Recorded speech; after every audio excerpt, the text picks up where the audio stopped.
takut yang bisa membuat bahagia, takut yang bisa menyelesaikan masalah. Nah, takut yang seperti apa itu ya? Contoh pendekatannya seperti menangis. Jadi, nah, takut ini lebih sulit saya untuk menjelaskannya. Tapi kurang lebih analoginya seperti itu. Kalau menangis kan lebih mudah untuk menjelaskannya. Kurang lebih seperti itu. Jadi, andai pun takwa itu dikaitkan dengan nilai takut, ya karena sebegitu banyak pelajaran-pelajaran yang saya terima dan memang yang saya pahami itu antara lain kandungan dari ketakwaan seseorang itu adalah takutnya kepada Allah. Tapi bukan takut yang negatif, mengerikan, itu bukan ya. Takut yang nilainya tauhidi, nilainya keindahan, nilainya ketentraman, nilainya kepatuhan, nilainya ketawaduan, ketakliman, peribadatan, begitulah kayaknya. Jadi, apa mungkin ya orang soleh, orang mukmin malah takut kepada Allah? Tentu beda ya. Takutnya orang mukmin dan takutnya dengan orang bukan mukmin beda gitu. Mudah-mudahan kita tidak terjebak kepada istilahnya. Ada istilah-istilah teknis yang terkait dengan istilah-istilah ketuhanan. Tolong jangan tergesa-gesa dimaknai dengan istilah yang tersebar di masyarakat. Karena istilah yang tersebar di masyarakat tidak bisa mewakili istilah-istilah yang digunakan di dalam agama.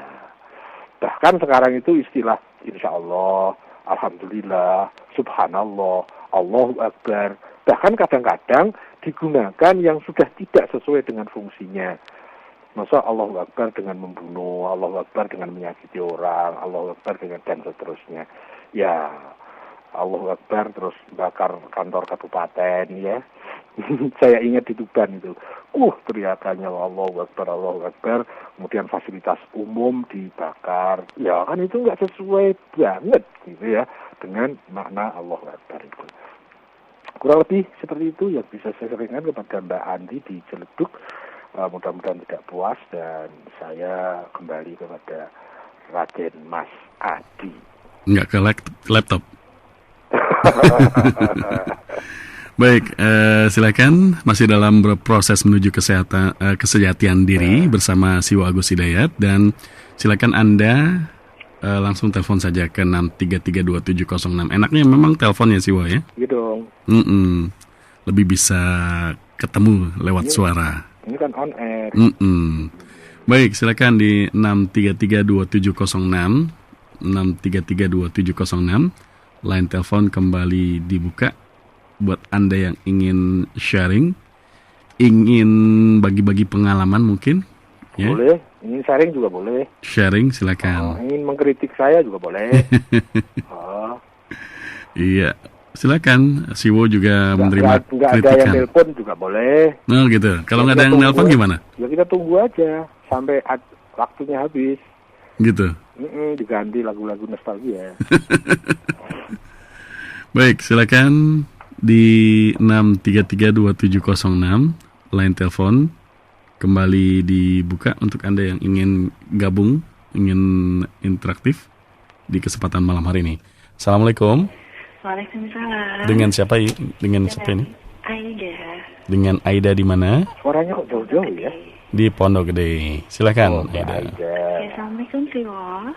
Waalaikumsalam warahmatullahi wabarakatuh. Suaranya jauh. Lebih keras lagi Mbak Aida. Oke, iya.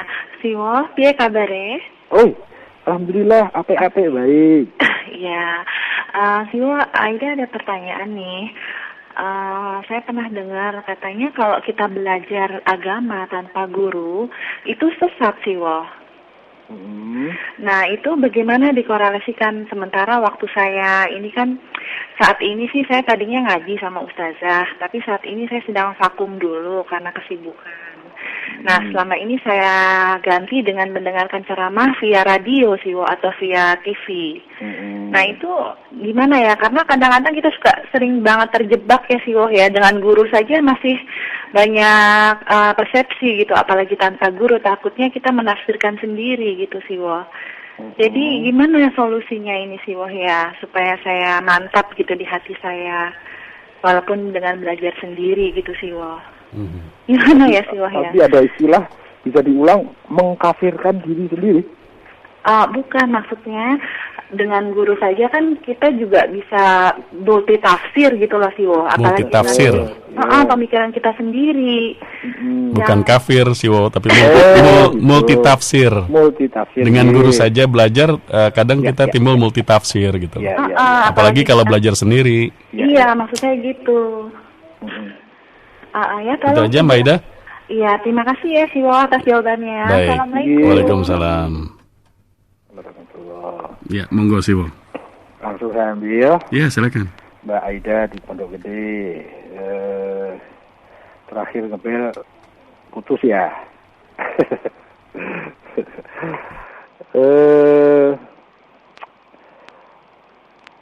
Belajar tanpa apa tadi ya? Belajar agama tanpa guru sama dengan sesat. Itu satu. Kemudian kedua, kalau belajar dengan mendengarkan ceramah-ceramah di radio, TV itu bagaimana? Padahal dengan guru saja masih bisa apa tadi ya, tersesat. Multitafsir. Dan karena ada multitafsir gitu ya. Ya, terima kasih Mbak Aida. Saya mengira berdasarkan ilmu saya, dan saya tidak sedang mewakili pihak siapa-siapa, sepanjang yang saya tahu bahwa idealnya belajar itu dengan guru. Ya, kalimat saya itu tidak sama dengan kalimat ini, bahwa belajar agama tanpa guru itu sesat. Enggak, saya kira sih. Itu mungkin kalimat penyangatan saja ya, untuk memberikan stressing bahwa guru itu penting, mungkin gitu ya. Tapi kalau belajar agama tanpa guru itu sesat, wah, ya enggak deh. Enggak kayaknya. Bagaimana ya kalau orang hidup sendirian di hutan, tidak ketemu siapa-siapa gitu kan.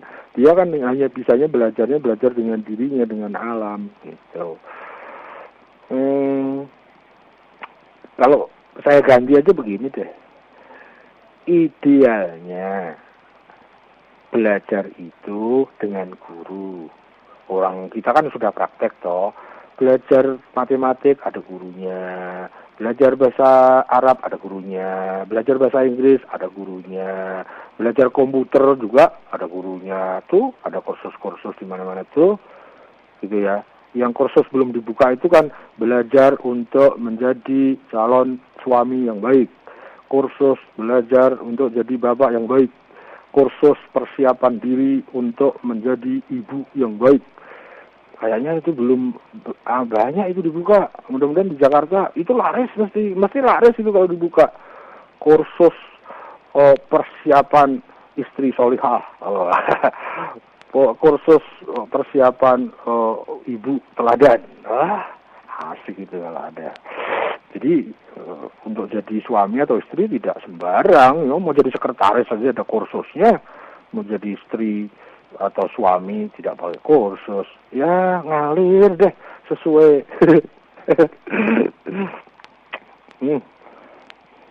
Mudah-mudahan nanti ada muncul deh kursus-kursus yang seperti itu. Meskipun secara tidak langsung kan di majelis-majelis taklim, ada buku-buku kan juga sudah ada yang ke situ ya.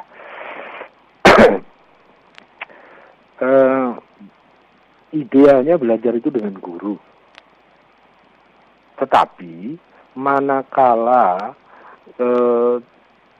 tidak ada guru, belum ketemu guru, ya kan ya kita harus belajar sendiri.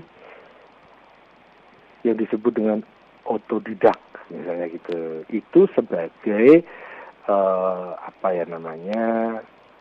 solusi alternatif. Idealnya pakai guru dong. Ya kita belajar matematik kan juga pakai guru toh. Kita belajar piano pakai guru kan. Kita belajar bikin roti juga pakai guru. Ya memang idealnya pakai guru. Dan yang sudah kita lakukan di masyarakat kita, khususnya pada pendidikan formal, jelas keberadaan guru menjadi sangat vital, sangat penting.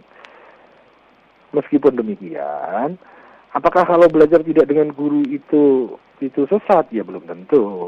Tergantung. Ini masalahnya sangat personal.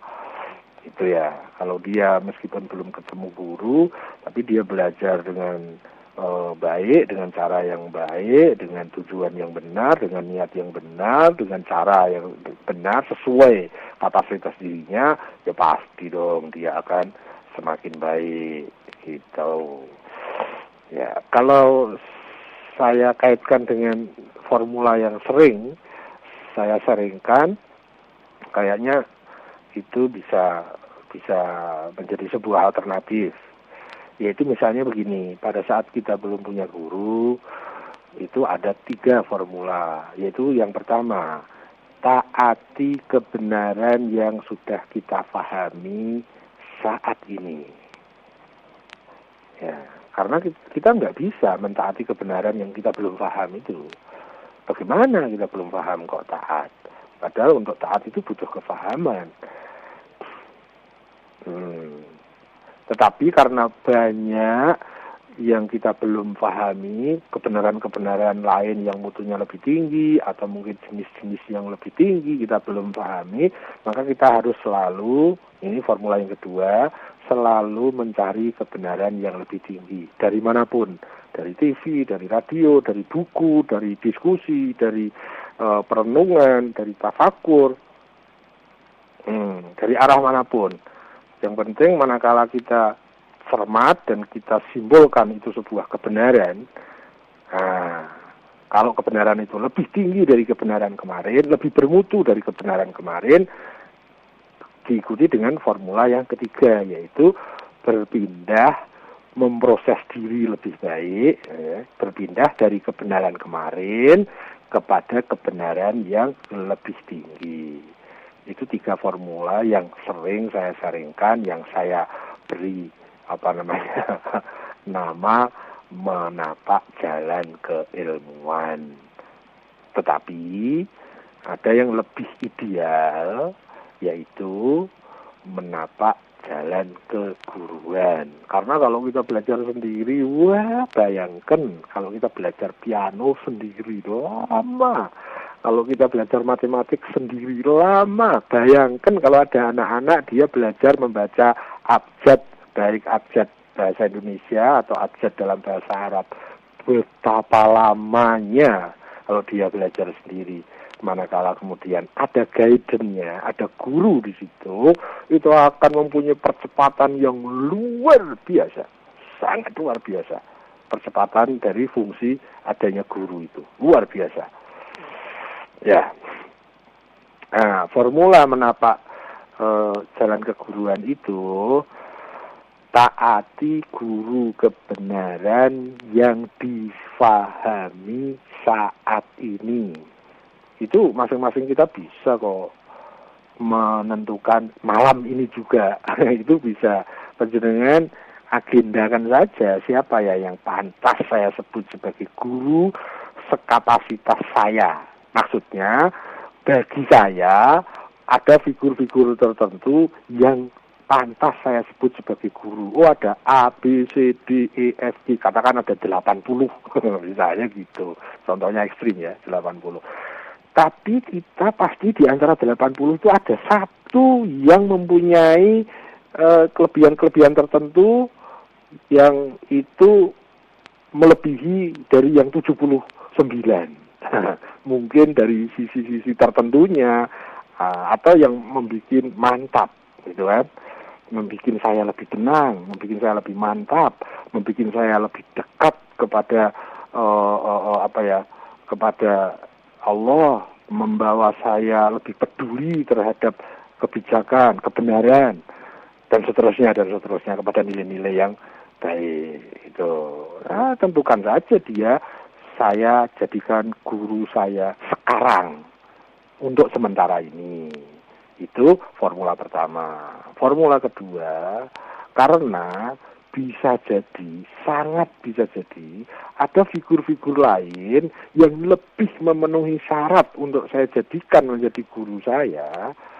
Nah, maka formula kedua, di samping kita selalu mentaati guru kebenaran yang difahami sekarang, sambil kita mencari guru kebenaran yang lebih tinggi. Pada saat kita menemukan guru yang lebih tinggi itu, kita bisa diskusikan kepada guru yang sementara itu.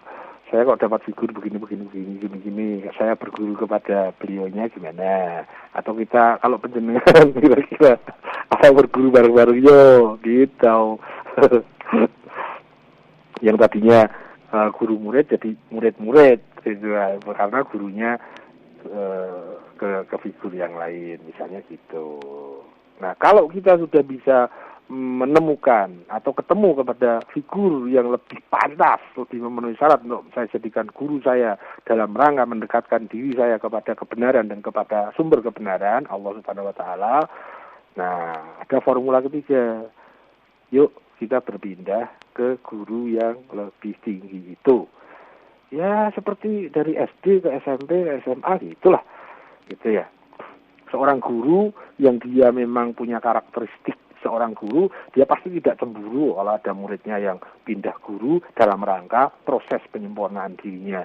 Seperti guru SD tidak pernah dia itu kecewa kalau muridnya berpindah guru ke SMP. Dan guru-guru SMP kita juga nggak pernah cemburu, nggak pernah awal, nggak pernah bermasalah kalau kita pindah guru ke SMA. Kayaknya mestinya begitu ya. Kalau di situ ada hal-hal lain, ya itu mungkin karena faktor-faktor lain. Nah, kalau dua hal itu kita lakukan, menapak jalan keilmuan, apalagi bisa menapak jalan keguruan, maka kita akan semakin bisa mendapatkan kebenaran-kebenaran yang lebih tinggi, yang lebih bermutu, semakin mendekati kebenaran yang hakiki, dan seterusnya kita berproses sampai mendapatkan kebenaran hakiki, atau kita berproses sampai bisa menemukan guru yang sebenarnya. Mungkin begitu kayaknya. Jadi, untuk mencari ilmu, menapak jalan keilmuan dan menapak jalan keguruan itu apakah bisa misalnya melalui bacaan-bacaan, melalui buku, melalui radio, melalui televisi? Ya, proses masing-masing, kesempatan masing-masing kan berbeda. Kemudian lingkungan, kesibukan masing-masing kan juga berbeda. Jadi ya ambil saja hal-hal yang kira-kira bisa membawa kita ke proses yang lebih baik itu, baik proses keilmuan maupun proses keguruan. Ya, kalau kemudian meskipun kita punya guru pun di sana masih ada multitafsir, ya nggak apa-apa. Kita berproses, kita belajar, salah itu tidak apa-apa, asal tidak menyengaja salah. Orang belajar jalan, dia jatuh, logis. Orang belajar naik sepeda ontel, dia jatuh dulu, logis. Orang belajar nyopir, dia nyenggol kanan kiri dulu, nabrak kanan kiri, logis. Ya karena masih berproses, karena masih belajar. Jadi jangan takut salah. Karena salah yang tidak disengaja dalam rangka proses penyempurnaan diri, dalam rangka proses belajar, itu dimaklumi. Dalam bahasa teknis disebut itu dimakfu. Jadi kesalahannya dimaafkan, usahanya tetap dinilai sebagai usaha yang mulia. Jadi jangan khawatir. Loh, bagaimana kalau sesat? Loh, kalau kita tidak menyengaja sesat, ya namanya nggak sengaja kok. Semua yang disebut buruk itu manakala kita sengaja. Kita tidak sengaja menempeleng teman, tapi tidak sengaja loh. Bisa pada saat kita tidur bersama dan kita ngelindur, bermimpi kemudian ngelindur, tangan kita bergerak ke ke pundak teman kita tempeleng dia karena dalam mimpi itu sedang berkelahi. Itu kan nggak sengaja. Kalau tidak sengaja itu tidak ada sanksi hukumnya. Beda kalau mabuk, beda lagi. Dia tidak sengajanya, sebabnya diambil sendiri dengan minuman keras itu. Ya, jadi dia mengambil sebab yang membuat dia tidak sadarkan diri. Nah, itu lain, kasusnya berbeda. Ya, jadi jangan khawatir pada saat kita berproses, pada saat kita belajar, kemudian kita melakukan kesalahan yang itu di luar kemampuan kita. Saya tidak tahu kalau ini salah, ternyata salah. Itu namanya salah yang tidak disengaja. Jangan khawatir kalau kita mau pergi ke Bali misalnya, kemudian kita tersesat. Ya namanya tersesat, ya kita tanya dong agar kembali ke jalan yang semestinya. Tapi tersesat itu tidak dosa. Yang dosa itu kalau dia berbuat sesat. Jadi sengaja sesat, sudah tahu kalau itu tidak benar, kemudian ditempuh juga. Itu. Tapi kalau itu dalam rangka proses dan dia tidak tahu bahwa itu salah, ternyata salah. Itulah pentingnya kita berproses menuju kesempurnaan diri. Harus berani merevisi diri kita sendiri, harus berani mengkritik terhadap diri sendiri. Apalagi dibantu sama orang, dikritik orang, wah itu efektif sekali. Asal kita menanggapi kritik itu dengan dewasa. Ya gitu. Waktu minum kopi sudah datang. Maka saya harus akhiri, Mbak Aida. Terima kasih. Saya mau ngopi dulu. Mas Adi sudah ada kopi belum? Belum. Ngopi sini yuk. Ngopi sini yuk. Saya turun dulu ya. Gitu ya? Biasa kalau jam segini ngopi-ngopi. Ngopi dulu ya? Ya. Baik, monggo. Saya turun dulu. Assalamualaikum. Waalaikumsalam.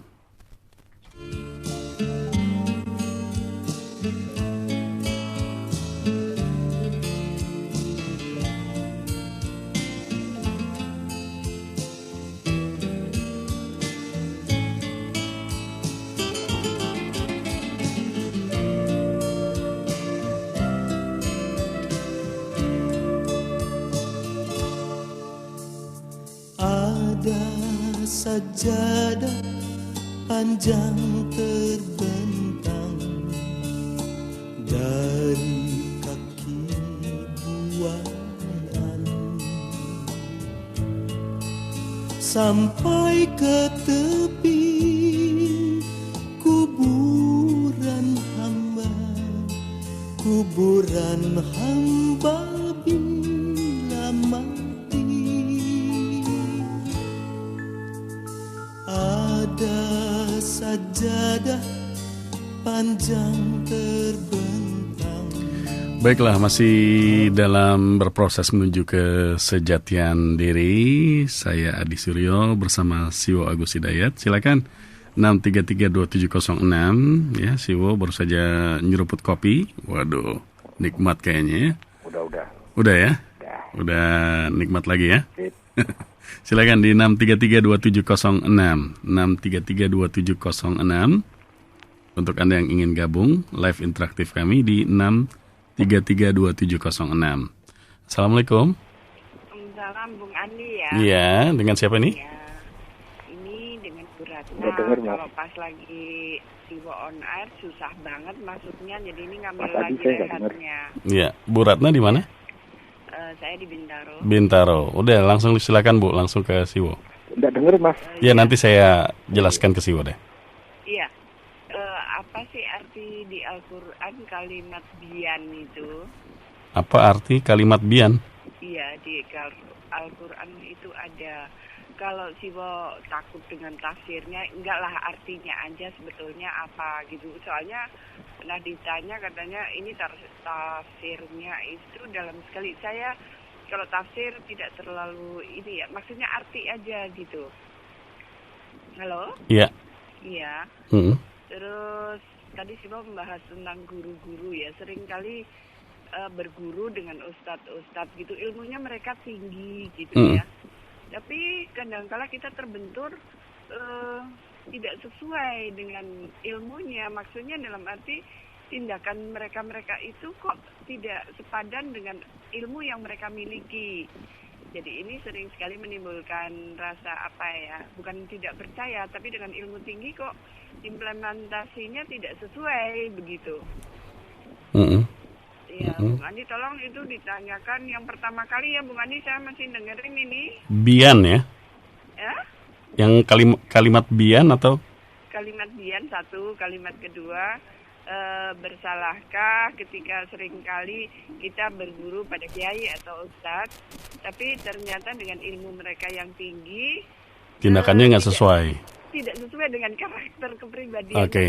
tidak selaras dengan ilmu yang dia Bian, miliki. Bian itu bahasa apa, Mas? Ini Tolong salah tanyakan. atau tidak gitu. Bu Ratna, si Won nanya, Bian itu dari mana Anda dapat? Bahasa apa Dari itu? Al-Quran. Dari Al-Quran, Siwo. Iya, kita suka baca ada kalimat bian.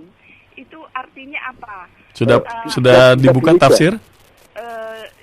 Iya, di tafsir ini terlalu apa sih ya? Saya pusing kalau buka tafsir karena itu kan detailnya sekali ini ya. Saya belum membuka. Berarti gitu. belum membuka tafsir kan? Iya. Tolong tanyakan ya Pak Andi. Bisa dieja, Bian. BIAN ya? Bian. Iya, bukan pakai Y ya, kayaknya pakai apa sih? Iya gitu, iya yang ada. Bian, BIYAN. Iya. Iya. Iya, Pak Andi terima kasih ya. Terima kasih Bu Ratna. Waalaikumsalam. Ya, Ibu Ratna. Ini ada 2 pertanyaan nih si Bu nih. Rada berat nih kayaknya ini. Iya.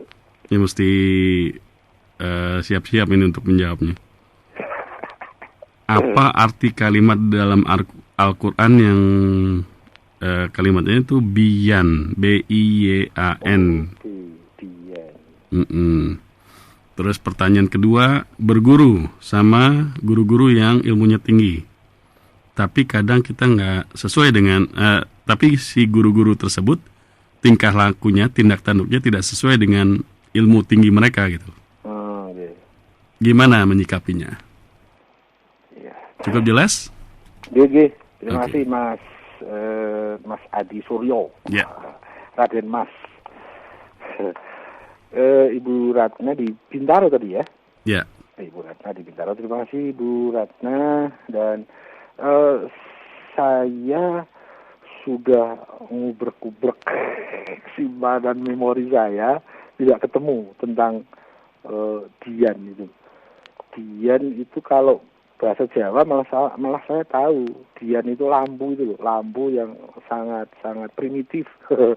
Lampu teplok, ada lampu sentil, lampu apa itu Dian. Nah, jadi yang dia berfungsi untuk menerangi gitu.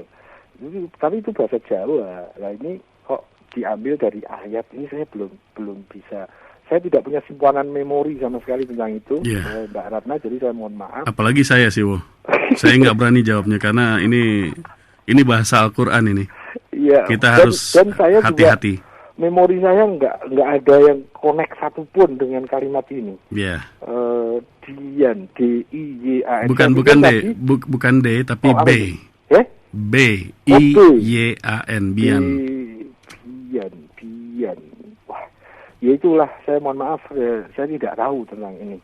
Saya sudah berusaha bolak-balik kitab-kitab memori saya, nggak ada yang ketemu.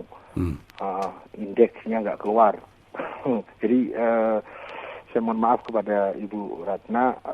Tapi kalau panjenengan itu dapatnya ada di salah satu kata di dalam mushaf Al-Quran, ya kayaknya menjadi sangat lebih simpel. Buka kitab tafsir di mana kalimat Itu tadi maksud di ayat saya. itu berada. Itu mungkin Itu lebih maksud saya. simpel. Coba buka tafsir dulu, Oke. dibaca-baca dulu, Ibu, ya. Ya itu hanya sebuah alternatif karena Ya. saya tidak tahu, itulah. Dan kami tidak berani. Ya karena tidak tahu. Karena mau tidak gimana. tahu. Nggak tahu kok. Masa Ya. kembali ke laptop kan nggak mungkin. Yang kedua ini mungkin agak sedikit tahu deh. Ya. Bagaimana kalau kita berguru kepada orang yang ilmunya tinggi tapi tidak sesuai dengan sikap hidupnya? Ya kita kan tadi ada dalam formula menapak jalan keguruan, itu kan ada tahap formula 1, formula 2, formula 3. Taatilah guru kebenaran yang difahami sekarang. Panjenengan memahami guru yang seperti itu benar apa tidak? Kalau tidak, ya kita harus cari guru yang lebih bermutu, yang lebih tinggi, yang lebih bisa kita mantapi, kita meyakini bahwa dia benar bisa lebih membawa saya lebih dekat kepada kebenaran dan sumber kebenaran dibandingkan yang tadi. Ya gitulah, sehingga akan terjadi sebuah eliminasi, sebuah apa ya namanya ya, sebuah proses dinamika. Ya, kalau kita sudah tidak yakin dengan seseorang dan kita ketemu orang yang lebih meyakinkan, ya logis toh kalau kemudian kita meneruskan prosesnya kepada yang lebih meyakinkan, ya gitu deh kayaknya. Jadi formulanya taatilah guru kebenaran yang dipahami sekarang sambil mencari guru kebenaran yang lebih tinggi, dan kita berpindah kepada guru kebenaran yang lebih tinggi itu, dan seterusnya sampai kita pada saatnya kita akan menemukan guru yang hakiki, kayaknya begitu. Ya, itu kayaknya sebagaimana yang sudah kita bahas tadi yang terkait dengan Mbak Aida di Pondok Gede. Kayaknya begitu, Mbak Ratna. Saya mohon maaf, mudah-mudahan nggak puas deh. Kayaknya penjenengan sudah tahu dong nomor HP saya, kok saja. Kayaknya gitu, Mas Suryo. Ya. Yuk, lanjut. Mas Iwo, bagaimana? Masih lanjut? Yuk. Masih, silakan 6332706. 6332706. Iya. Assalamualaikum. Waalaikumsalam. Dengan siapa ini? Dengan Mutia, Pak. Ibu Mutia di mana? Di Tanah Abang. Iya, silakan. Saya mau Ya, tanya. denger lagi tuh. Ya, nanti saya sampaikan lagi. Assalamualaikum, Sio. Langsung saja Ibu, nanti saya mau nanya catat. terkait dengan yang pertanyaan tadi ya, mengenai bersahadat dan berguru ya. Itu kalau misalnya kita bersahadat, menyaksikan itu kan harus ada hijab yang harus dibuka ya. Itu apakah harus selalu dengan berguru yang tadi diterangkan Siwo, atau kok bisa dengan sendiri gitu? Kalau dengan sendiri bagaimana cara-caranya gitu? Cara-cara untuk membuka hijabnya. Itu supaya kita bisa bersaksi, menyaksikan dengan benar gitu. Itu aja? Ya, kesaksian yang dua itu ya, kesaksian tauhid dan rasul. Ya. Terima kasih. Assalamualaikum. Waalaikumsalam. Ibu Mutia di Tanah Abang. Bagaimana dalam bersahadat agar kita benar-benar bisa bersaksi? Begitu katanya. Bersaksi yang benar maksudnya. Pada Allah dan pada Rasul. Terus? Udah itu aja. Udah. Simpel kok. Satu tapi ini dibahas 3 bulan nggak selesai. Wah. Iya, karena fondasi masuk Islam itu ya dari situ, kemudian makom sampai makom yang tertingginya juga ada di situ. Jadi, pembahasan ini mencakup segala hal. Simpelnya, coba saya ulangi. Bagaimana cara bersyahadat agar kita benar-benar bisa bersaksi, gitu ya, Mas Adi ya? Iya. Ya, terima kasih Ibu Mutia di Tanah Abang. Seperti yang sudah di-sharingkan di session pertama tadi, yang dari Mbak Andi di Ciledug, penelpon kedua tentang syahadat, bagaimana agar kita benar-benar bisa bersaksi. Kita bagi saja misalnya. Ya kalau secara formal bersaksi itu kan mengucapkan 2 kalimat syahadat gitu. Kalau tidak mengucapkannya tidak dengan lisan ya dengan hati. Ada orang yang misalnya orang bisu kan nggak bisa mengucapkan kalimat syahadat, ya dia dengan hati gitu ya. Itu tahap pertama, tahap yang formal gitu. Tapi kalau kita mau naik mutu, kita harus mencermati masalah bersaksi. Saya bersaksi. Apa yang sudah saya saksikan? Kalau kita duduk sebagai saksi, maka kita harus mengerti permasalahannya. Kalau Mas Adi duduk sebagai saksi misalnya di pengadilan, Anda sebagai saksi, apakah waktu itu Anda ada di tempat kejadian? Oh enggak, saya sedang tidur. Nah, kan Anda enggak melihat, maksudnya enggak melihat kok bersaksi. Gitu. Jangan ya Mas Adi ya, enggak melihat kok. Saya nggak pernah gitu. Saya selalu jujur kok. Ya, sip. Ya, maaf tadi itu cuma aja permisalan, boleh ya? Oh boleh. Boleh dong. Kalau nggak boleh saya ulangi loh. Jadi kita coba naikkan sedikit dengan kesaksian dengan mata fikir. Itu berarti kita berusaha menggunakan ketajaman mata fikir kita untuk melihat agar kita memahami, kemudian kita bisa disebut dengan melihat atau bersaksi.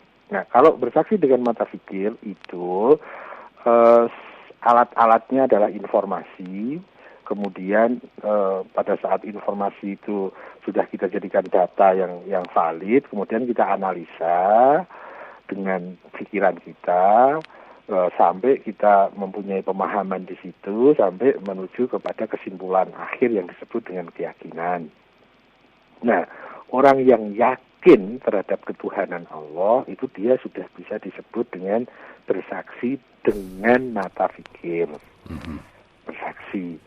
Apa kesaksian saya bahwa Allah itu esa? Oh, esa itu begini loh. Saya bisa melihat dengan pemahaman saya bisa melihat dengan pemikiran saya bisa melihat dengan argumentasi saya bahwa Allah itu pasti esa. Tidak mungkin Allah tidak esa. Kok bisa begitu? Gimana? Ini loh argumentasinya begini.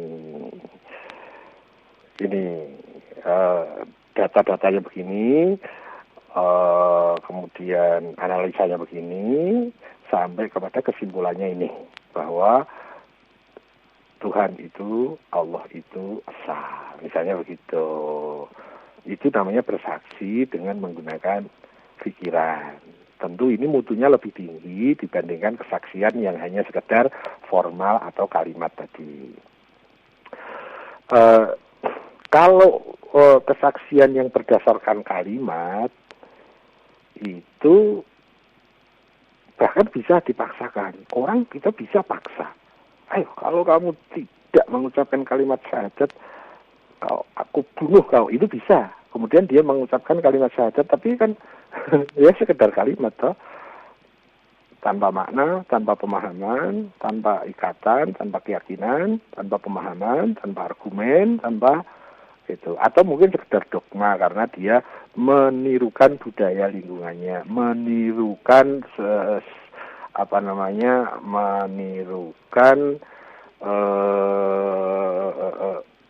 informasi yang melingkupi dirinya di keluarga tertentu atau karena masyarakatnya semua muslim ya, sehingga dia terdoktrin.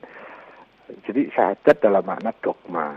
Nah, itu syahadat yang formal lah, katakan begitu. Kalau kita ingin lebih bermutu kesaksian kita, ya berarti kita perlu belajar tauhid. Belajar tauhid itu belajar tentang keesaan Allah, bahwa Allah itu wajib esa, mustahil kalau Allah tidak esa.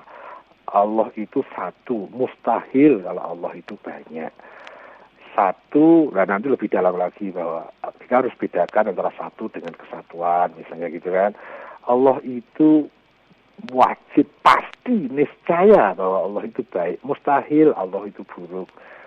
Itu nanti pada pelajaran-pelajaran tauhid kita akan semakin bisa melihat dengan pemahaman kita bahwa Allah itu sempurna. Gitu kurang lebih. Jadi agar kita bisa benar-benar bisa bersaksi, ya kalau kesaksian dalam makna kesaksian dengan mata fikir, ya alatnya ya pemahaman, keilmuan, sampai kepada keyakinan. Nah, kalau syahadat sudah menggunakan yang lebih tinggi lagi, yaitu mata spiritual, yaitu menyentuh tentang masalah keimanan. Ya, jadi bagaimana kita mensucikan diri, bagaimana kita melaksanakan perintah-perintah dan aturan-aturan, meninggalkan larangan-larangan, sehingga kesucian dalam dirinya semakin cemerlang, semakin memancar, sehingga dalam mata spiritual kita sudah tidak merem lagi, sudah bisa melek, sudah bisa melihat. Wah, itu sudah luar biasa, dan itu koridor yang dimaksud ideal dari bersyahadat itu. Tetapi paling tidak kita bersyahadat dengan mata fikir, sehingga kita mengertilah argumentasinya apa, pemahamannya bagaimana, kenapa kalau Allah itu tidak mungkin berbuat buruk, kenapa, argumentasinya apa, kenapa kalau Allah itu pasti pengasih dan penyayang, kenapa, Nah, kemudian sampai bisa melihat misalnya begini, Allah itu mengazab. Nah, bagaimana kita melihat sifat ini? Itu kalau kita tidak belajar tauhid, maka penglihatan kita akan keliru. Gitu, sehingga kesaksiannya akan keliru juga. Gitu. Kurang lebih seperti itu prosesnya. Dan itu tidak bisa diselesaikan oleh sharing ini, tapi hanya bisa diselesaikan secara personal. Sharing ini hanya dalam rangka menambah data, menambah perbandingan, menambah wawasan, hanya gitu, tidak lebih dari itu. Selebihnya penjenengan mau mengolah sendiri apa tidak, mau kemudian mendetailkan sendiri atau tidak, itu tergantung kepada personal kita masing-masing. Yang serius tentu akan mempunyai akibat yang lebih, yang kurang serius juga akan ada akibat logisnya tersendiri. Ngaten Mbak Mutia di Tanah Abang. Saya kembali kepada Raden Mas Adi Suryo Nugroho. Ya, baik Siwo, tampaknya waktu juga yang memisahkan kita.